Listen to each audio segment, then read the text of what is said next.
E os que encontrem. E Jesus falou agora. Você que está aí prosseguindo, esse é o terceiro vídeo, né? Desconstruindo os ensinos de inferno como sepultura. Então, parte 3. Então, voltando à fala lá da parte 2, porque Jesus falou, entrai pela porta estreita, porque larga é a porta. Quem é a porta estreita? O evangelho anunciado por ele. A ministração do Espírito, o ministério do Espírito, pregado por ele. Então, esta é a porta estreita, que é o evangelho pregado por ele. Diferente da lei, que parecia ser com tanta dificuldade, a graça ela não vem fácil como muitos irmãos estão ensinando por aí. Que é tudo fácil, não precisa orar, você já está salvo, você não tem mais pecado. Isto daí não é verdade. Isto é um equívoco de ensinamento, um ensinamento carnal e diabólico. O irmão Paulo afirma para você com todas as palavras, sem medo de errar. O evangelho de Cristo é com dificuldade. Vamos ver aqui em Mateus, né? Segura aí, no capítulo 7, vamos ver aqui. Vamos ver aqui em Mateus, no capítulo 5, no verso 38. Olha o que é o evangelho, o que é a porta estreita. Olha só. Compara aí e vê se eu estou sendo coerente, se eu estou sendo justo no meu ensino aqui. Diz aqui, ouviste o que foi dito, Mateus 5, 38. Olha só. O ministério do Espírito, a porta estreita. Olha a diferença. Jesus toma a lei agora como uma porta larga em relação ao ministério do Espírito. Ele diz, ouviste o que foi dito, olho por olho, dente por dente. Quem é que pregava olho por olho, dente por dente? A lei mosaica, o ministério da lei. Eles consideravam duro? Para eles eram. Ele, porém, disse no verso 39, eu, porém, vos digo, não resistais o mal. Então, o que a lei dizia é que era olho por olho. Se arrancou um olho seu, você podia arrancar o olho do seu irmão. O mal que fizesse a você, você podia revidar. Olho por olho é que você te dá a legalidade de revidar a quem te afronta, a quem peleja contra você. Fala de revide, olho por um olho. Matou, tem que morrer. Fez o mal, tem que pagar. Então, ele disse, na lei da graça, que é a porta estreita, né? Ministração, a lei do Espírito, ministério do Espírito, ele disse, eu, porém, vos digo, não resistais, não revide ao mal. Não revide ao mal, não siga mais a lei mosaica de revidar. Ele, porém, disse, não resistais ao mal, não siga mais a lei mosaica, não revide mais. Mas qualquer que te bater na face direita, oferece-lhe também a outra. Isso aqui ele faz uma linguagem de figura, como uma pessoa que leva um tapa, um soco, num lado da cara, né? E ela agora, quando ela tinha que também bater na cara do outro, Jesus disse, não, vai lá e oferece a outra. Jesus fala para você não colocar isso no seu coração, não revidar, não agir com resistência contra aquela pessoa, fazer o mesmo mal. E ele disse, ao que quiser pleitear contigo, ao que quiser pleitear, que significa lutar contigo, tira-lhe a túnica, fica nu diante dele, tira-lhe a túnica, tira-lhe a roupagem, fica nu, se deixa ser envergonhado, humilhado. O que quiser te humilhar, deixa ele te humilhar. Larga-lhe também a capa significa a honra do homem que usava naquela época tinha capa de profeta. Então os homens, para mostrar que tinham dignidade, poder financeiro, poder profético, né? Os homens que tinham a realeza, que tinham uma condição financeira melhor, usavam a capa, os homens de autoridades. Então diz, larga-lhe também a tua autoridade, a tua capa. Mas e se qualquer te obrigar a caminhar uma milha, qualquer que quiser que você vá uma milha, que quiser te explorar, vai com ele 2. Então, o que quiser te explorar, dá a ele. Vai com ele 2. Então, preste atenção, dá oportunidade de novo a ele. Confia nas pessoas mais uma vez. É isso que ele está dizendo. Quem te pedir, dá a quem te pedir. Dá a quem te pedir. E não te desvie daquele que quiser tomar emprestado de ti. Então, preste atenção, abençoado. Vê aqui que a lei da graça é uma porta estreita. Ele disse mais aqui, acerca agora do amor ao próximo. Ouviste o que foi dito? A lei dizia, amarás o teu próximo. A lei mosaica dizia, ouviste o que foi dito pela lei? Amarás o teu próximo e odiarás o teu inimigo. A lei dizia isso. Olha o que a lei do Espírito da porta estreita diz. Eu, porém, vos digo, amai os vossos inimigos. É muito mais difícil. É porta estreita ou não é que Jesus está falando? Jesus está facilitando para os que estavam vivendo sobre a lei ou estava dificultando? Estava dificultando. Ele estava colocando uma porta larga diante deles ou estava colocando agora uma porta com dificuldade, uma porta estreita? Uma porta com dificuldade, uma porta estreita. Ele diz, eu porém vos digo, amai os vossos inimigos. Amai inimigo, a lei te dava legalidade de combater, de matar o inimigo. Mas agora está dizendo para amar. Por quê? Porque Jesus está falando que agora o reino dos céus está visível, seria visível aos olhos dele. Que os inimigos do povo de Israel, que vinha contra o povo de Israel no passado, é isto, irmão, que temos que entender. Jesus está mostrando agora sobre a manifestação do Espírito, sobre a manifestação da porta estreita, que os inimigos que outrora combatia contra Israel, que na mente deles quem agia era um ser espiritual. E agora ele está alinhando essa batalha de espírito contra espírito. Ele está falando, vocês não precisam usar mais a força. Eu estou revelando para vocês que a batalha de vocês é espiritual. É o mal que está na mente deles, o mal que atua na mente dos homens, que tornam eles seus inimigos. Por isso, vocês não devem ser inimigo deles, mas orai por ele, amai os vossos inimigos, porque você vai combater contra o que está na mente deles. Você, quando ora pelos seus inimigos, você está combatendo contra o que está na mente deles. E ele disse, amai os vossos inimigos, fala bem, deseja bem os que vos odeiam, e orai pelos que vos maltrata e vos persegue. Os amalequitas, os medianitas, os ferrezeus, os amorreus, vários outros povos que combateram contra o povo de Israel, mas que agora, pelo evangelho do Espírito de Cristo, pela iluminação agora, Jesus estava falando, tudo isto foi causado, era a influência de espíritos malignos, do império de Satanás, descrito por Paulo em Efésios, as potestades do ar. Agora em Cristo, a revelação, a manifestação do Espírito estava sendo dada, revelada aos poucos por meio de Cristo e dos apóstolos, quem era que atuava por meio da carne humana. Por isso é que em Cristo aparecem as manifestações no ministério de Cristo, aparece mais visível as manifestações dos espíritos malignos, chamados demônios.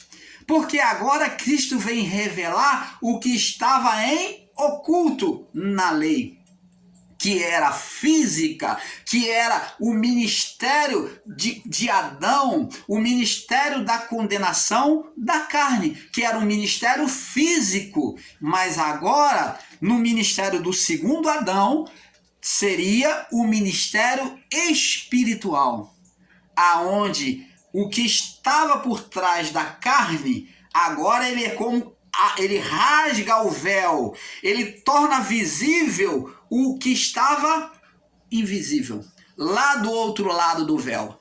Então, para trás do véu, tudo era físico, o mundo físico escolhido por Adão, o mundo da carne, o mundo das figuras. Mas agora em Cristo o véu foi rasgado e é revelado do outro lado, o ministério do Espírito, o acesso direto a Deus. Por isso que Jesus, João Batista, anunciado, João falava, está próximo o reino de Deus, arrependei-vos. E Jesus falava, arrependei-vos porque é chegado a vós o reino de Deus. É chegado por quê? Porque ele trazia o reino de Deus. Agora o ministério do Espírito, o reino estava sendo revelado. Você está entendendo, abençoados? Canal Luz da Graça, buscando trazer a verdade da revelação do Pai a cada um de vocês. Então, ele diz aqui mais, ó. Eu, porém, vos digo, amai os vossos inimigos, bendizei os que vos maldizem, fazei bem aos que vos odeiam. Orai pelos que vos maltratam e vos perseguem, para que sejais filho do vosso Pai que está nos céus, para que sejais espirituais, para que tenha acesso ao reino de Deus. Ser filho do vosso Pai está demonstrando a figura adâmica antes do pecado, aonde Adão deixou essa comunhão de filho de Deus. Você está entendendo, amado? E Cristo, por meio de Cristo, ele vem trazer de volta essa comunhão adâmica antes do pecado. E ele disse, porque faz que o sol se levante sobre os maus e os bons, mostrando aqui que Deus nunca fez acepção de pessoas. Deus nunca elegeu ninguém e escolheu o outro, como uns estão ensinando aí, que é errôneo. Eleição. A eleição de Deus, abençoados, foi demonstrada lá no Éden. A eleição, a predestinação foi demonstrada a partir do sacrifício do animal. A eleição, a predestinação de Deus, quando diz, ele nos predestinou nele antes da fundação do mundo. O que é predestinou antes da fundação do mundo? Que Deus já sabia, já tinha um remédio para que se o homem escolhesse desobedecer. Então Deus, quando formou o homem com duplicidade, corpo físico e corpo espiritual primeiramente e corpo físico, então Deus, nessa duplicidade, Deus tinha que deixar a escolha ao homem. Ele anda nos seus próprios caminhos. Então ele deixou a liberdade de escolha. Mas Deus, no seu coração, ele não é pego de surpresa, ele é onisciente. Então ele já tinha preparado antes, caso o homem errasse, uma provisão, uma salvação. Ele predestinou, caso o homem errasse, uma salvação por meio dele no Filho. Então, por meio dele no Filho, ele mostrou essa salvação quando, irmão Paulo?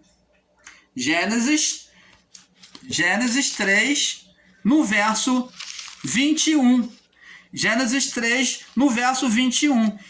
E fez o Senhor Deus Adão e a sua mulher túnica de peles. Então ele já demonstrou o primeiro sacrifício por meio dele no Filho. Ali era uma predestinação. Por quê? Porque Deus não se apavorou quando Adão se escondeu e Deus perguntou a Adão amorosamente: Quem te fez saber que estava nu? Olha a pergunta de Deus. Ele já sabia. Olha só, proposital. Comeste tu da árvore que te ordenei que não comesse? Mostra um Deus tranquilo, um Deus que já sabia o que fazer. Deus demonstrou ali, nessas palavras, que ele já tinha uma provisão, que ele já esperava que o homem pudesse escolher a vida física, desobedecer. Porque ele deixou escolha para o homem. O homem foi formado com duplicidade de vida física e espiritual, e Deus deixou a escolha ao homem. Escolhe a física ou a espiritual. Deus formou o homem para escolher. Mas a escolha do homem foi para o mal, para uma escolha do que era mal. Mas Deus já tinha o remédio para aquele mal. É isso que é predestinação. Nos predestinou antes. Então, ele, antes de criar no seu coração, quando ele desejou formar o homem com essa duplicidade de vida espiritual e física, ele já tinha uma solução. Ele já tinha um antídoto contra o mal que o homem poderia causar. Por isso, a matança do animal, as vestes cobrindo o homem, já demonstrou que Deus já sabia o que fazer. E ele argumenta a Adão quando Adão diz que teve medo dele. Ele fala, por que você está com medo de mim? Comeste tu da árvore que te ordenei que não comesse? Olha a simplicidade, Deus com toda a calma e vai lá amorosamente, mata um animal, pega o couro do animal e faz vestimenta para o homem se sentir mais à vontade de manter uma comunhão com ele agora, não mais por meio do espírito, mas por meio da alma, por meio de representação física, para tocar o espiritual, sacrifício de animais. Você está entendendo? Então isso que é a predestinação de Deus. Então, Deus nunca escolheu. Eleição é a escolha do homem em ouvir a voz de Deus ou não. Os que ouvissem a voz de Deus é que foram eleitos. A palavra diz assim, porque Jesus falou, porque muitos são chamados. Esse muitos é a mesma palavra que dizer todos são chamados. Como diz lá em João 3,16, porque ele amou o mundo todos, de tal maneira que deu o seu Filho unigênito, para que todos, os muitos, os que nele crê, não pereça, mas tenha a vida eterna. Então, esse muitos é todos, envolve todos, o muitos é todos. Então, muitos são chamados. A salvação de Cristo, que Deus fez por meio do Filho, ela foi envolvida para todos, mas poucos os escolhidos. Quem são os escolhidos? Os que se colocariam como salvos, os que dessem ouvido à voz.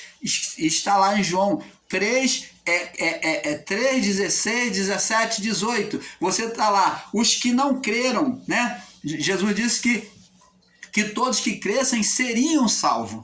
Era condicional essa salvação. Então, esses que recebiam a palavra, aceitavam, esses eram os escolhidos. E nunca Deus fez bem me quer, mal me quer. Você eu quero, você não quero. Porque Paulo mesmo diz aqui no evangelho dele que nós um dia era filhos da ira.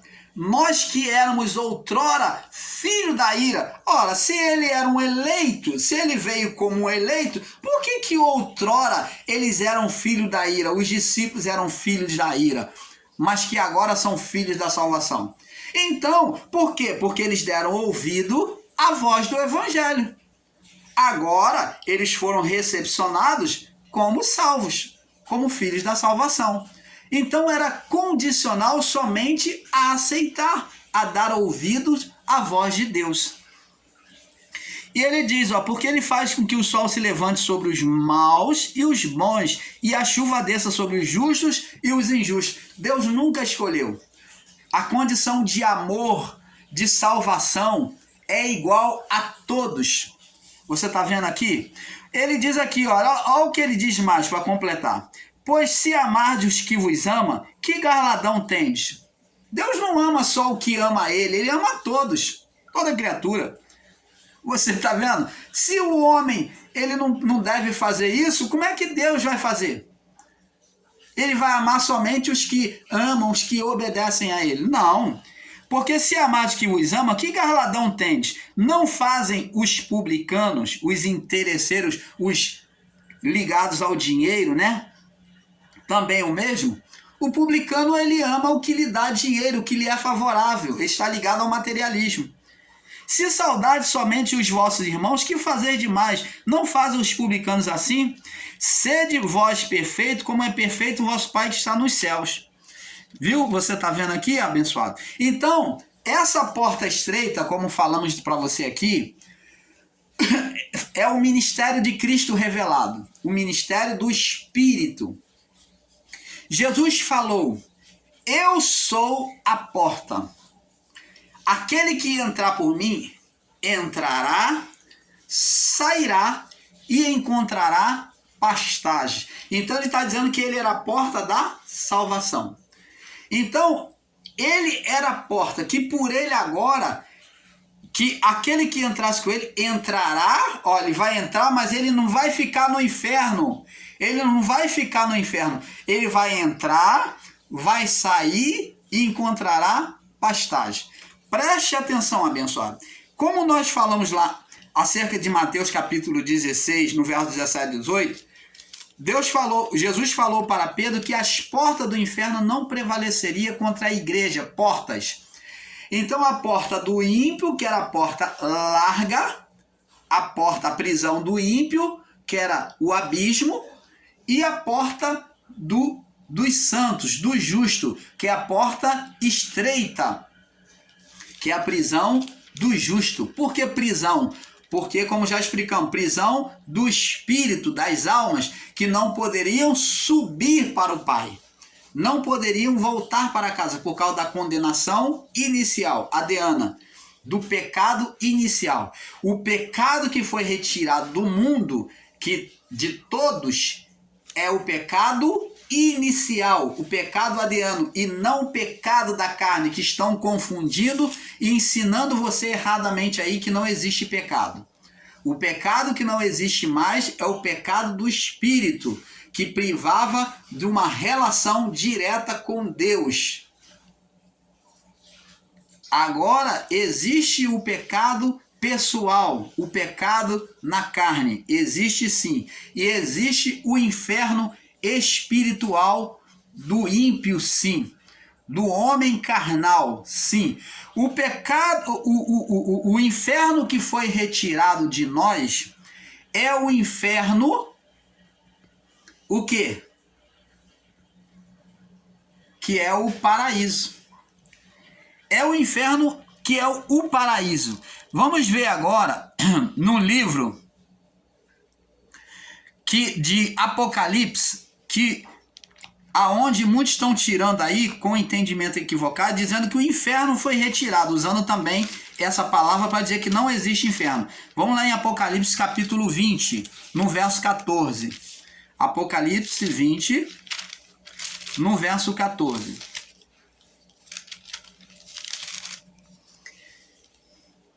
No verso 14, estão pegando essa palavra de forma literal, como o próprio irmão Paulo já entendeu e ensinou erroneamente, e hoje vem corrigir. Diz assim, vamos ler aqui do verso 13 em diante, para nós termos um perfeito entendimento.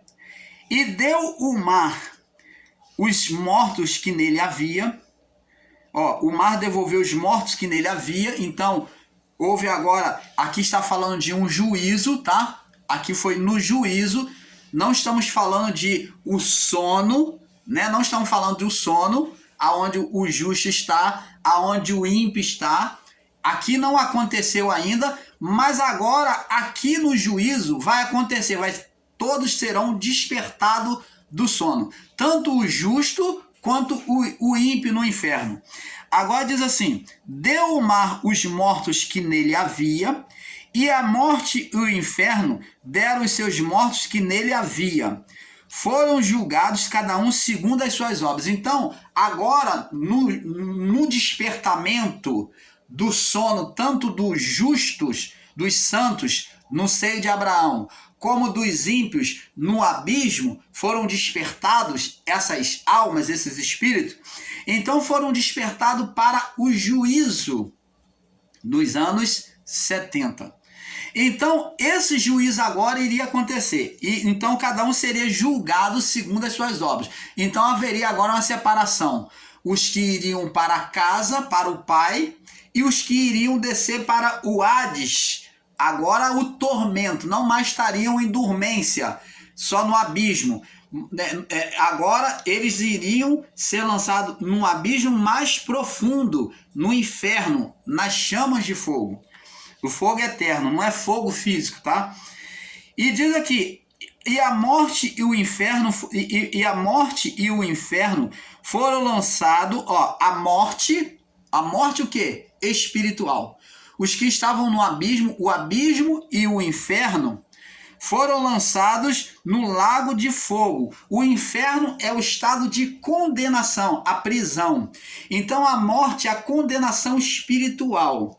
E a prisão aonde eles estavam, o abismo, foi lançado no lago de fogo. Então todos eles, aquela escuridão aonde eles estavam, as almas dos ímpios, e aquela cadeia, tudo eles foram lançados no lago de fogo. É fogo espiritual.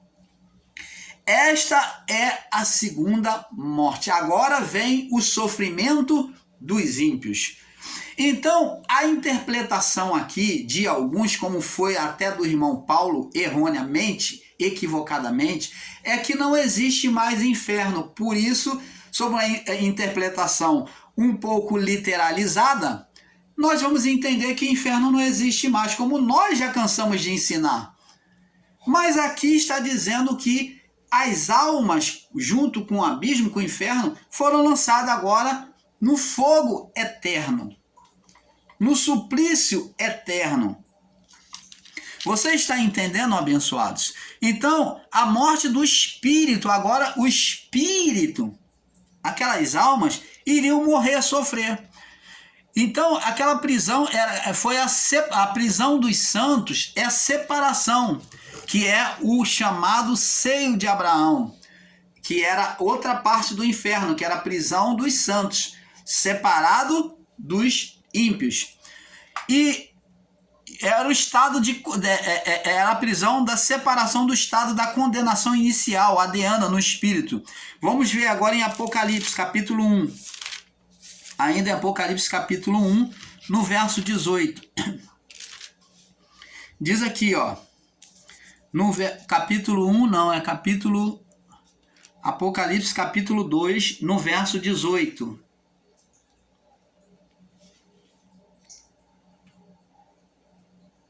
Não, é capítulo 2, no verso 18.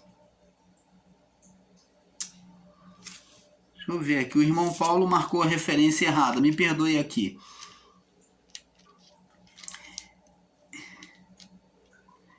Eu marquei aqui uma referência errada aqui. É Apocalipse, capítulo 1, no verso 10 e 11. 10 e 11.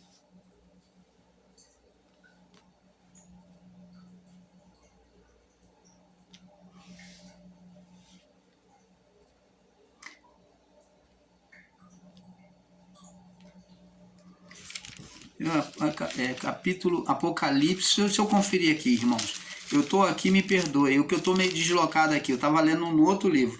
É Apocalipse, capítulo 1, no verso 18. É isso mesmo, me perdoe.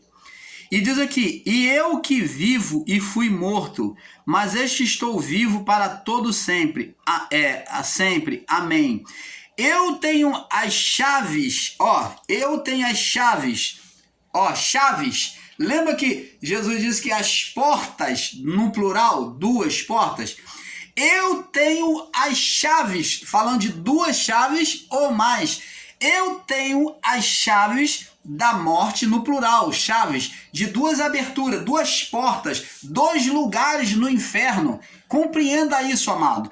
Eu tenho as chaves, no plural. Jesus não falou para Pedro as portas do inferno? Então são 2 portas, chaves da morte e do inferno. Eu tenho as chaves da morte e do inferno. Eu tenho o poder de fazer viver ou de fazer perecer no inferno. Eu tenho as chaves da morte e do inferno. Você está vendo que Jesus está mostrando que existia 2 portas? A porta do ímpio, a porta larga, e a porta estreita, a porta do justo, que era a prisão do justo, dos santos, que ele chamou de paraíso. Vamos agora lá em Mateus capítulo 23. Mateus 23. Vamos saltar agora, daqui a pouco, para o próximo vídeo. Eu vou deixar saltar, tá? Vamos prosseguir, que o negócio está ficando bom. Mateus capítulo 23. Vamos desconstruindo esse ensino errado de inferno aí. Mateus 23. Mateus 23, no verso...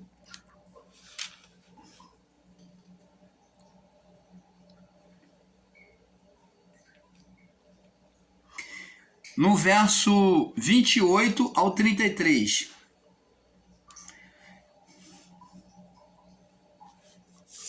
Deixa eu ver aqui. Mateus 23, 43, me perdoe. 23, eu acho que eu marquei a referência errada.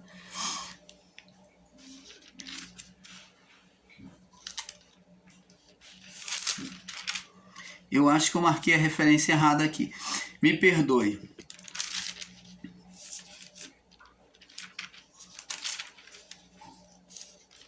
Mateus 20...